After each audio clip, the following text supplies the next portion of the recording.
In this episode, it's all about danger. For those new to the channel, we take a data-driven approach to fantasy football. Our goal is to reduce FOMO by making fact-driven decisions. To stay up to date, like this video, click subscribe and the bell notification icon. So let's jump in and have a look. So what I'm interested in doing is analysing, Patrick Dangerfield's current stats and finding a replacement player for him. Now this is a forced trade because of his 3-week suspension. So the first thing I want to do is just get up the statistics of Patrick Dangerfield. So I'm going to make a selection on Patrick Dangerfield. I'm just going to show you, should we have his player name as a column in the data set. Let's have a look at what his current salary is. So current salary, playing position. So let's just go position. And we'll keep it in the tabular view just so I can see some of these stats come up. And we see his current salary is just under 612,000. And what's his points per match? How many matches has he played? So we get a volume of players as well when we do some comparison. So this is what we see here, Patrick Dangerfield's statistics across his entire career. And I just want to have a look at, the last 3 years of data. So let's limit that down to just last 3 years. So, and we'll also include this year. So we've got Patrick Dangerfield's statistics over the last 3 years, including this year's games. And we can see here that he has a very high ratio of points per match, 116. And, he's, very consistent as well. And he plays a lot of matches. So now if we want to have a look at, who can we find to replace him? So my strategy is to find a premium replacement. And what I want to do is firstly, we need to ensure that we filter down to players that are in either the midfield or forward position. So I just want to apply this filter, bring that up, show all possible values. So we can either have a forward defender, dual position player, mid defender, mid forward, mid, even a ruck forward if there is an appropriate player, or a ruck mid. So these are all the positions that are appropriate that I could find a replacement player. So let's make that filtering. And then let's remove Patrick Dangerfield as a filter. So this will give us a list of all potential players and we can see here there's 406 potential players. So the other thing I want to do is, because this is looking across all the historical data, is just restrict that down to players that are, playing this year. So let's do player name in, and we're just going to just do a sub query, player name this year.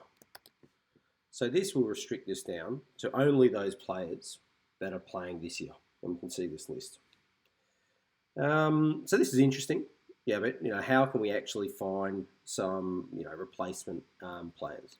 So the first thing I want to have a look at, looking at points per match, and let's have a look at a graphical or charting view of this information. So let's switch over to the charting view, and I just want to simplify this search a little bit. So I want to get rid of the current salary for the moment. I want to keep points per match, get rid of matches for the moment. And what I want to do is compare that to a KPI of points per 100K. So this is my points per spend. So how much value am I getting for the player currently? So the great thing with this KPI, this could give us an indication of someone who's somewhat undervalued. And I'm going to switch this to a scatter chart, just so we can have a look at that. And let's have a look at that's cool. So what we can see here is the points per match on the x-axis and the value of points per 100K on the y. So the other thing I just want to add in, because let's have a look at it by salary banding.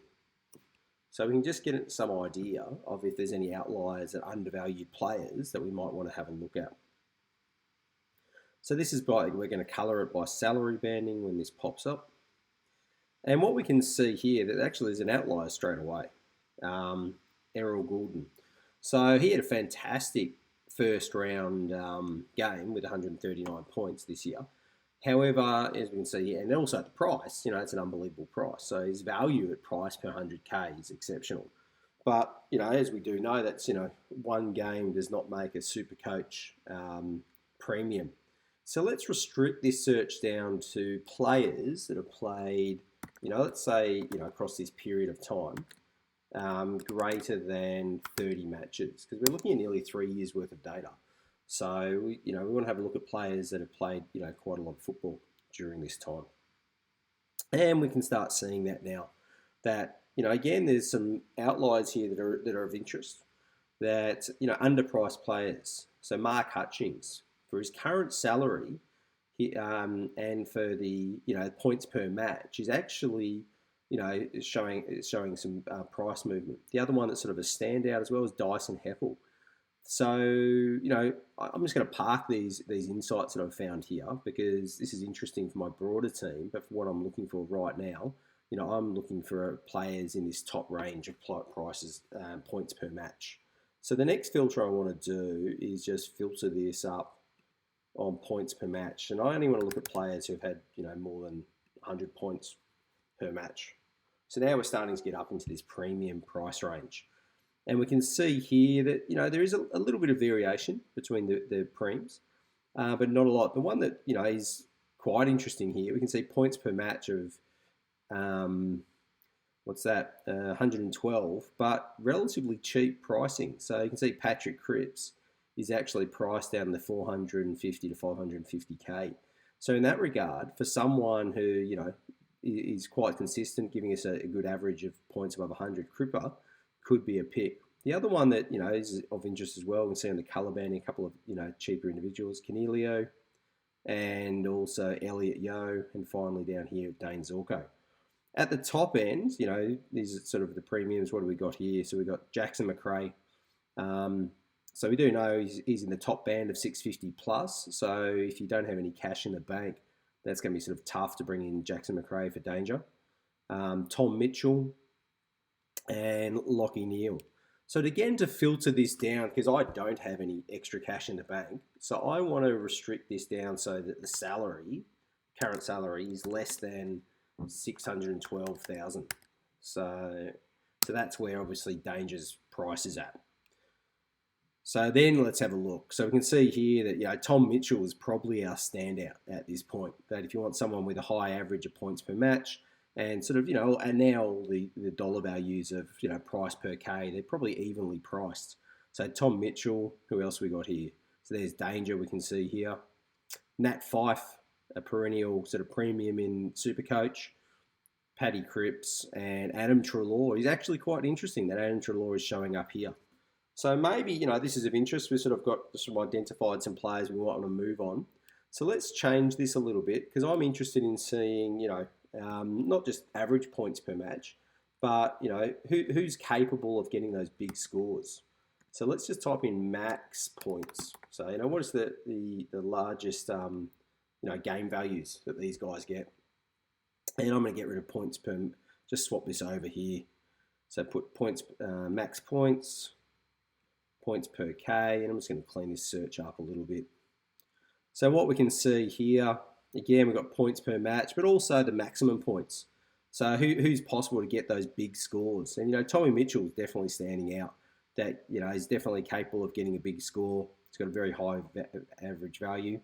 And the third one here is Nat Fife. So I'm starting to lean towards probably Nat Fife or Tommy Mitchell. And again, let's have a look. Cripper and Adam Treloar. So sort of our top five are not really changing very much. If we're looking at someone that maybe can get some high score, but is not necessarily as consistent, we see here Canelio and also much cheaper price range. Canelio and Dustin Martin's very interesting.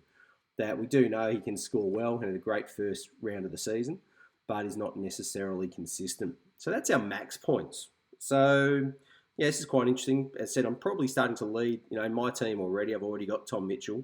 So I'm starting to lean towards just doing a straight replacement for Nat Fife in and Paddy Dangerfield out. The other ones, quite interesting having a look at is, okay, it's all well and good, that a player can score well, but how often do they actually, score well. So we can see here we've sort of filtered on, players with points greater than 120, 100, under, 612K, more than 30 matches over this 3-year period. And then let's change this over and have a look at, over 130 points. What's their ratio of games in this period that's over 130 points? And the other one I want to look at is, what's the ratio of games that are under 100? So, how often are they, are these players putting in poor performance and great performances in regards to our fantasy football? So let's just change this over, and we'll just change our charting here. So we'll move, over 130. Just move this one out, and I want to pull this in. Pull this one in again. One more go. Under 100. Let's just move that one out on the right-hand side. Cool. So this is the ratio of games over this period that these individuals, put in. So what we want to see are, players that can consistently get high percentage games. These are over those 130 points. So let's have a look. Tom Mitchell is again just standing out. So to me, if you haven't got him in your team, this is an indicator that you just have to get Tommy Mitchell in your team, I think. Who else we got? And this is Danger again. And this is why Danger just every year, for fantasy FOMO, we just pick Danger week in, week out. And Nat Fyfe. So again, 30% of his games, he does pull big numbers over his career. And, he's got, we can see here, quite low points under 100. So he does, consistently rack up the points. Maybe some of the others you might want to have a look at. We can see here who else we've got. It's Adam Treloar again. Less games, statistically over 130, but doesn't really put in bad performances. Whereas you can see here, who's this up the top? And this is Dustin Martin. That, he does put in those, big scores, but what do we have? So nearly 50% of his games is under 100. So there's a big risk if we're going with Dustin Martin. And the similar one, this is Cripper. So again, he can put in those big scores over nearly 40% of his games over 100, but 20% of those, under 100. So there's, some big variation. Who else do we have here? We've got Josh Dunkley. So again, a lot of variation can just, kill us on some of those weeks where he's just not putting in those scores. So that's again, just looking at the stats here. So I'm probably leaning, Nat Fyfe is definitely starting to jump out. Maybe Adam Treloar. Who else we got here? Andrew Gaffs. That's sort of an interesting one. Doesn't really put a lot of those big scores in over 130, but rarely puts in a bad game as such in comparison to some of these other players that we see here against Cripper, Elliot Yeo. Who else is this? Dane Zorko. We've got Mitch Duncan. So Mitch Duncan's another interesting one. Sort of consistent, less scores under 100.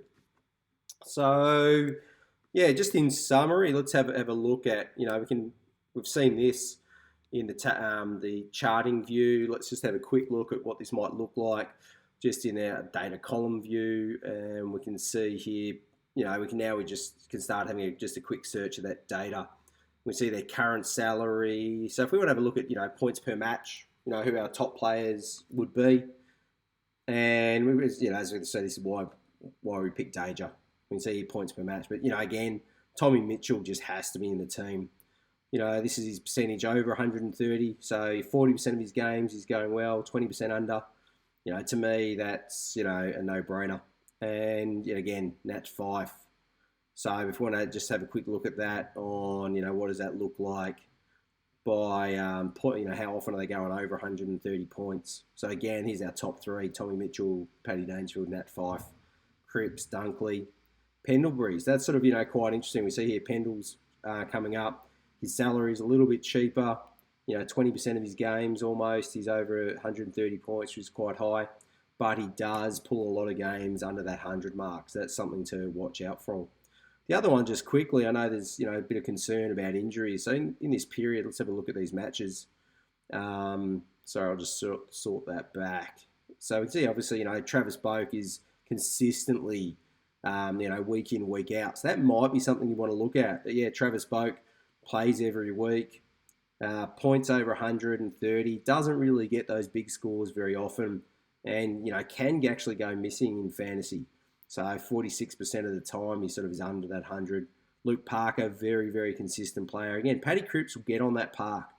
So, won't be getting you those zeros or having to, substitute him with a rookie, etc. So he'll be on the park, but, there is that risk of those under 100 scores. Now, I know if we look at, if we scroll all the way down, this is the concern with, I guess, historically with Nat Fyfe, a lot less games over this period, does get injured, but, is the risk versus the reward. And Tommy Mitchell in this period has obviously had some huge injuries, but does look good. So, that's it this week for this episode. Leave your feedback, questions and comments below. Please like, share and subscribe. All the best from Fantasy